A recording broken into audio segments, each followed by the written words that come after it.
اعوذ باللہ من الشیطان الرجیم بسم اللہ الرحمن الرحیم۔ حضرت عبداللہ بن عمر رضی اللہ تعالیٰ عنہ سے روایت ہے، ایک شخص نے نبی صلی اللہ علیہ وآلہ وسلم سے پوچھا، اس حال میں کہ آپ صلی اللہ علیہ وآلہ وسلم ممبر پر تشریف فرما تھے، رات کی نماز یعنی تہجد کے بارے میں آپ صلی اللہ علیہ وآلہ وسلم کیا فرماتے ہیں؟ آپ صلی اللہ علیہ وآلہ وسلم نے فرمایا، دو رکعتیں کر کے پڑھو، پھر جب تم میں سے کسی کو صبح ہو جانے کا ڈر ہو تو ایک رکعت پڑھ لے، وہ ساری نماز کو طاق کر دے گی۔ عبداللہ بن عمر رضی اللہ تعالی عنہ کہتے تھے کہ اپنی آخری نماز کو وتر کر لیا کرو، کیونکہ آپ صلی اللہ علیہ وآلہ وسلم نے اس کا حکم دیا ہے۔ حضرت عبداللہ بن عمر رضی اللہ تعالی عنہ سے مروی ہے کہ ایک شخص نبی صلی اللہ علیہ وآلہ وسلم کے پاس اس حال میں آیا کہ آپ صلی اللہ علیہ وآلہ وسلم خطبہ دے رہے تھے۔ اس نے پوچھا، رات کی نماز کیسے پڑھیں؟ آپ صلی اللہ علیہ وآلہ وسلم نے فرمایا، دو رکعتیں، پھر جب صبح ہو جانے کا ڈر ہو تو ایک رکعت وتر کی پڑھ لو،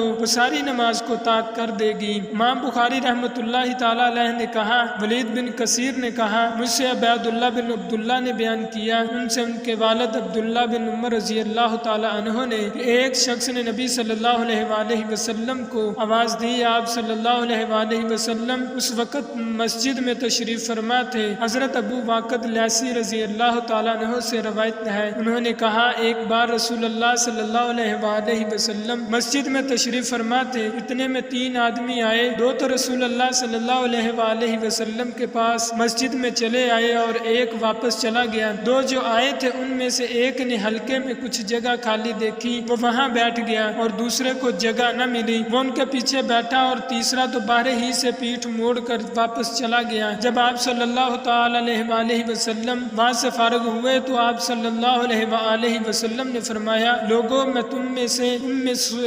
تم کو ان 3 آدمیوں کا حال بیان کرتا ہوں، ان میں سے ایک نے اللہ کے پاس ٹھکانہ لیا، اللہ نے اس کو جگہ دی، اور دوسرے نے لوگوں میں گھسنے سے شرم کھائی، اللہ نے بھی اس سے شرم کھائی، اور تیسرے نے اللہ کی طرف سے منہ پھیرا، اللہ نے بھی اس سے منہ پھیر لیا۔